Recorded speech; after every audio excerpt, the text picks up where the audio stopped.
Hi friends, ఇప్పుడు మనం తెలుసుకోబోయేది చాణక్య నీతులు. చాణక్య అంటే ఒక ఆలోచన శక్తి. ఇప్పుడు మీకు లోతైన వివరణతో అందిస్తాను. మొదటిది, విద్యే నిజమైన ధనం. చాణక్య ప్రకారం మనిషికి ఉన్న సంపదల్లో అత్యుత్తమైనది విద్య. డబ్బు దొంగలించబడుతుంది, ఆస్తి నాశనం అవుతుంది, అధికారము కాలంతో పోతుంది, కానీ విద్య ఎవరూ దోచుకోలేరు. విద్య ఉన్నవాడు ఎక్కడికి వెళ్ళినా గౌరవం పొందుతాడు. కష్టకాలంలో విద్యే మనిషిని కాపాడుతుంది. అందుకే చాణక్య విద్య లేని మనిషి కన్నులున్నా గుడ్డివాడే అని చెప్పాడు. రెండవది, బలహీనత పాపంతో సమానం. చాణక్య దృష్టిలో బలహీనత ఒక లోపం మాత్రమే కాదు, అది పాపం. ఎందుకంటే బలహీనుడు తనను తాను కాపాడుకోలేడు, ఇతరులను కూడా రక్షించలేడు. శారీరక బలం మాత్రమే కాదు, మానసిక బలం, ఆత్మవిశ్వాసం చాలా ముఖ్యమని ఆయన నమ్మాడు. పరిస్థితుల ముందు తల వంచేవాడు కాదు, పరిస్థితులను మార్చేవాడే నిజమైన మనిషి అని అన్నాడు. మూడవది, శత్రువును ఎప్పుడు తక్కువ అంచనా వేయకూడదు.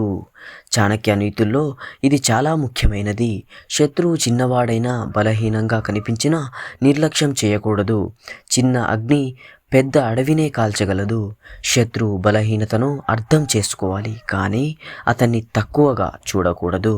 శత్రువును తక్కువ అంచనా వేసిన రాజ్యాలే చరిత్రలో నాశనమయ్యాయి. ఇకపోతే నాలుగవది, రహస్యాన్ని ఎవరికీ చెప్పకూడదు. చాణక్య ప్రకారం మన జీవితంలో కొన్ని విషయాలు మనల్నిలోనే ఉండాలి. మన బలహీనతలు, ప్రణాళికలు, రహస్య ఆలోచనలు ఇవన్నీ బయటకు చెప్పడం ప్రమాదకరం. నమ్మినవాడు కూడా అవసర సమయాల్లో ద్రోహిగా మారవచ్చు. అందుకే నీ రహస్యాన్ని నీ శత్రువుకే కాదు, నీ మిత్రునికి చెప్పొద్దు అని చాణక్య హెచ్చరించాడు. ఇక ఐదవది, లోభం నాశనానికి మూలం. అవసరానికి మించి ఆశ పెట్టడం లోభం. చాణక్య ప్రకారం లోభం మనిషి వివేకాన్ని నాశనం చేస్తుంది. ధనంపై, అధికారంపై, కోరికలపై నియంత్రణ లేకపోతే చివరికి అన్నీ కోల్పోతాడు. చరిత్రలో ఎన్నో రాజ్యాలు లోభం వల్లే కూలిపోయాయి. సంతృప్తి ఉన్న చోటే శాంతి ఉంటుందని చాణక్య భావించాడు. ఆరవది, మూర్ఖుడితో స్నేహం ప్రమాదం. చాణక్య నీతుల్లో ఇది చాలా కఠినమైన నిజం. జ్ఞానం లేని మూర్ఖుడితో స్నేహం చేయడం తెలివైన శత్రువుతో పోరాడడం కన్నా ప్రమాదకరం.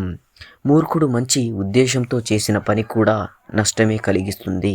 అందుకే స్నేహం చేసే ముందే వ్యక్తి స్వభావాన్ని, ఆలోచనను గమనించాలని చాణక్య చెప్పాడు. ఏడవది, కోపం మనిషి శత్రువు. చాణక్య ప్రకారం కోపం మనిషిని, బుద్ధిని అంతం చేస్తుంది. కోపంలో తీసుకున్న నిర్ణయాలు ఎక్కువగా తప్పులే అవుతాయి. కోపం వల్ల మనిషి తన శత్రువుకే కాదు, తనకి హాని చేసుకుంటాడు. క్షణికి కోపాన్ని జయించగలవాడు జీవితాన్ని జయించగలడని చాణక్య అభిప్రాయం. ఎనిమిదవది, సమయం విలువ తెలుసుకోవాలి. సమయం ఒక్కసారి పోతే తిరిగి రాదు.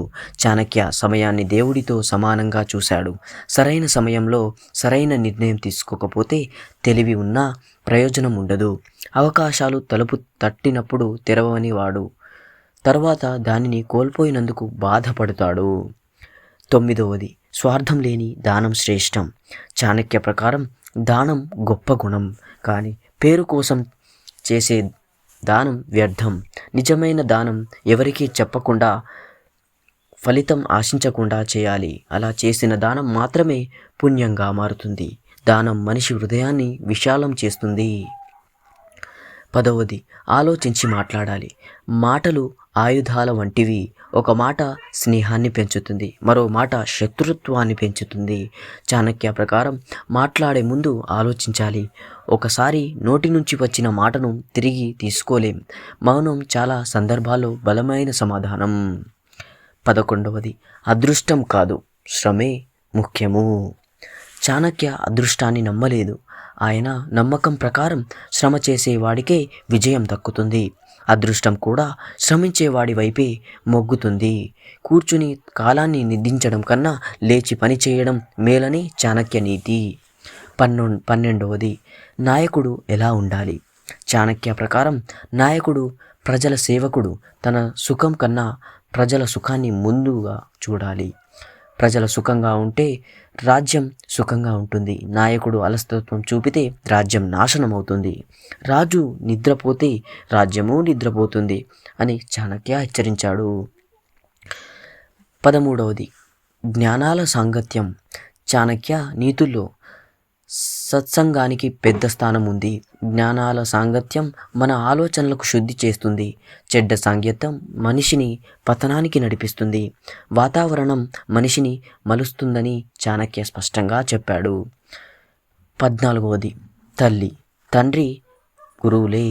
చాణక్య ప్రకారం తల్లి తండ్రి గురువు అంటే వీరు మనిషికి మొదటి దేవుళ్ళు. వీరి అవమానం మన జీవితానికి నాశనం చేస్తుంది. వీరి ఆశీస్సులు ఉంటే ఎంత పెద్ద కష్టం వచ్చినా దాటవచ్చు. 15వది జీవితం ఒక యుద్ధం. చాణక్య దృష్టిలో జీవితం సుఖ సౌఖ్యాల మార్గం కాదు, ఒక యుద్ధ రంగం. ప్రతిరోజు ఒక పరీక్ష. ధైర్యంగా నిలబడిన వాడే గెలుస్తాడు, పారిపోయేవాడు కాదు. ఎదుర్కొనే వాడే విజేత అని బోధిస్తాడు. ఫ్రెండ్స్, ఇవన్నీ మీకు నచ్చితే దయచేసి లైక్, షేర్స్, కామెంట్స్ చేస్తూ సబ్స్క్రైబ్ చేసుకుంటారని ఆశిస్తున్నాను. మిత్రమా, చాణక్య నీతులు కాలాన్ని దాటిన సత్యాలు. ఇవి కేవలం రాజకీయాలకు కాదు, వ్యక్తిగత జీవితానికి కూడా మార్గదర్శకాలు. ఈ నీతులు ఆచరణలో పెట్టిన వాడు తన జీవితాన్ని తానే నిర్మించుకుంటాడు. మిత్రమా, ఈ నీతులు ఆచరణలో పెడతారని ఆశిస్తూ, ఈ నీతులు మీకు నచ్చితే, చాణక్య నీతులు బోధించే నీతులు మీకు నచ్చితే దయచేసి కామెంట్ రూపంలో నచ్చాయని 5 ఇమేజ్తో కామెంట్ చేయండి. ఇంతటితో ముగిస్తున్నా.